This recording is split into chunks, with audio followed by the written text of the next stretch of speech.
Hey, viewers, George here doing a personal talking bit on a iPhone game. Yeah, I'm gonna do some of those if I ever get around to them. But anyways, I'm gonna be talking about one that came out recently called Rhythm Thief and the Paris Caper. Now, I'm gonna turn that off. Rhythm Thief originally was a 3DS game. I forget what it was, like the Emperor Thief or something like that, Emperor something. And essentially what the game was a rhythm-based game, but it had a storyline about a thief who stole stuff, obviously. And he used the power of rhythm, actually. All the segments of the game were obviously rhythm-based, but you would be doing various things with rhythm. And it was a really interesting game. I had only played the demo, and it's well, I wouldn't say impossible, but it's a really hard game to find on the 3DS for some reason. Probably because it didn't sell too well, which is unfortunate, because it was a good game from the demo I played. But it was good, it was fun, it was enjoyable, I really wanted to play more of it. So when I found out that they had actually released iPhone game from the series, I guess it'd be a sequel, I was like, oh cool, I'm all over that. So I went and downloaded it. It was about $9.99, I think? Maybe? Yeah, that sounds about right. And not entirely impressed, but I can't say I'm entirely disappointed. I mean, it's Rhythm Thief. What I've played so far, there's the dancing segment, and there's the sneaking segment. And there's a bunch of like other mini games that use just the touch ability, so you know, touch stuff. But it wasn't as enjoyable as it was on the 3DS, and that's really unfortunate because it shouldn't end up like that. I mean, it should feel really fun, just like the 3DS game, because it is very much like the 3DS game. One of the problems I was having, more so with the sneak game, was trying to touch the buttons. Some of it didn't quite respond, which is weird, because basically, if you ever play it, so like one of the games in it is called a sneak, or sneaking, or whatever, I don't know what they call it, but it's something like that. And essentially what happens is, the character, Phantom R? Yeah, Phantom R, is in a museum, he's running, and there's security guards, right? And you'll come up to a statue of a certain color, and you have to press the color corresponding button to hide behind the statue, so the guard doesn't see you. And it was a fun game on the 3DS. I really liked it. It was cool. Problem with the one on the iPhone version, though, is some of the colors, just when you go to press them, don't quite respond too well. Like red, the red button, which is off to the bottom right corner, for some reason I was pressing it, wasn't responding to my touch. I was having much of the same thing with the blue one, which I believe was, yeah, the blue one was off to the bottom right corner, same thing. Green and yellow, which were in the middle of the bottom, were fine though. Actually, yellow worked the best because, I mean, like, bam.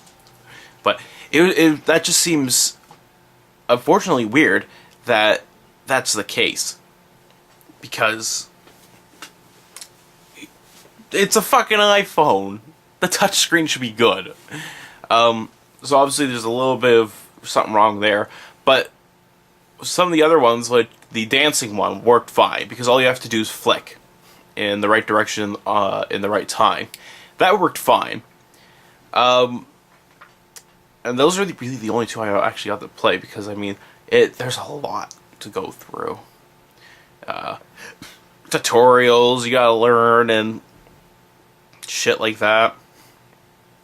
Okay. Something in this, no, I don't think it was actually in the DS version, because I only played the demo of that one. Few things. There's a game board. So, from what I can tell, I think you just selected your mission in the 3DS one. In this one, you have a game board where you, like, travel across it. I don't know why they even bother calling it a game board, because it's a linear thing. It hasn't really hinted that it branches at all. You just go through it one after another. Essentially, it's split up to you get some coins, you roulette for some item, I think you play a mini game for an item, then you play a rhythm game, which you don't want to fail, because if you do, you're fucked. And then you get a new ally. And there you go, that's the chapter. The allies, it's an interesting concept because it brings them almost like an RPG element to it.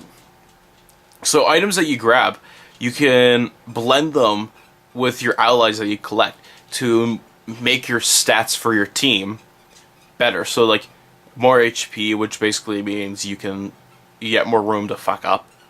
And other little stats like that. The thing is, though, the way that they name the stats, I have no idea what they practically do. I mean, I'm assuming HP is obviously for, errors, like how many errors you can make, and stuff like that. But like what were some of the other ones?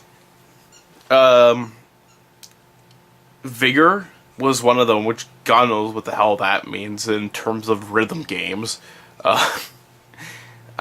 There were two other ones that I can't remember for the life of me. Cost. Cost was one which actually they explain. The more that they cost, your team can only consist of 4 things. But I mean, if it goes over the cost that your team can handle, then that's that thing. So that makes sense. But there was another one that I couldn't figure out what the hell it meant. Much like Vigor, which it's such a weird thing. Another bizarre thing is you have to be connected to the internet in order to play this game at all. I hate when iPhone games do this, where you have to be connected to the internet. It's much of the same reason, like with any portable system nowadays, that it's weird that it's considered portable, even though a lot of times they put in these features where you have to be more or less at home in order to enjoy them. But iPhone, this is a thing that you travel around with. This is a thing where I could be anywhere, a train, a bus, at work, or whatever, walking somewhere. And there are so many goddamn games on this damn thing where you have to be connected to the internet to actually use them. Obviously, if you have a phone provider, I'm pretty sure that's a workaround where you just borrow your internet data. But for someone like this thing doesn't have a provider that I'm with. This is just an iPhone I can do things on, but I can't make calls obviously. So I have to be within an internet connection to use it, which is stupid. Another neat thing about this game, since it's on the iPhone, there are events that happen for a certain amount of time. Like there's a whole bunch of them right on there right now. Like one right now has like another 40 minutes on it before it's done. A bunch of them there have like 5 hours before they're done. So that's always neat that like there's consistent amounts of new content to play. I always like that about the iPhone games because like they could do that. 3DS actually has done that with a few of their games, and I really like that there's new content that is constantly being added. Of course, gotta be connected to the internet. Music is okay. A lot of it's like very upbeat, jazzy, and there's some that have like a bit more of a techno-ish to it. The main theme of the game is like really good music, and I mean I expect no less from Sega, who makes the game, of course. But like it has such a really good jazzy, upbeat tune to it, and I love it so much for that. It really feels fitting for a game like this. Actually, in some cases, it reminds me a lot of almost a Lupin the Third kind of thing, but more rhythm based than Lupin based. So overall, it's a good game. $10 is a bit steep. 8 or 9 would be fine, I guess. I mean, not by much, but the fact that some of the touch commands are a little finicky, the fact that you have to be connected to the internet always, I mean, there's no exception to that, you have to be, is just really silly in a lot of cases. And overall, I mean, it's a good game. It's fun, but it's not as fun as the 3DS version. I mean, I had more fun with that version than the iPhone one. So, put that in perspective. But, still worth trying. Still worth definitely giving it a try. With that all said and done, until next time, keep on gaming.